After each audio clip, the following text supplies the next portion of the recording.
Salamlar hamıya. Bu günləri biz sizlərə nar haqqında məlumat verəcəyik.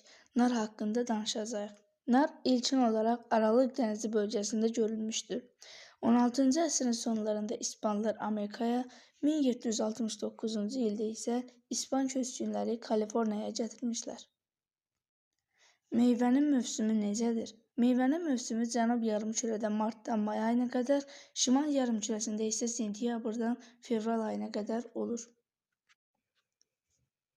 Sağlam sarkotestalar və ya şirə kimi nar çörək bişirməkdə, yemək hazırlamaqda, şirə qarışıqlarında, yemək qarnirlərində, kokteyl və şərab kimi spirtli içkilərdə də istifadə olunur.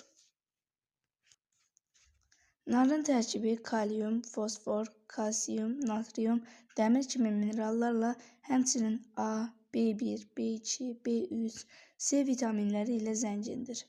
Tərkibində kalium və natrium bədənimizin su balansını qoruyur. İbn Sina'nın nar haqqında bir neçə fikirləri var idi. İbn Sina demişdi ki, əgər böyrəklərinizdə iltihab və yaralar varsa, şirin nardan bol-bol yeyin. Göz qaşınması zamanı isə nar şərabı sürmə kimi gözə çəkin. Diş əti qanamalarında, ağız yaralarında, angiyalarda, ağızdan iy gəlməsində nar qabığını və ya nar çiçəyini 5 dəqiqə suda qarqara edin. Xeyrini görəcəksiniz. Həmçinin narın keçəlliyə qarşı da müalicəsi vardır. Keçəlliyin müalicəsində zeytun yağını içinə nar dənələri əlavə edirik və qaynadırıq. Süzüb gündə 3 dəfə keçən nahiyələrə sürtün. Bunların hər biri narın faydalarıdır.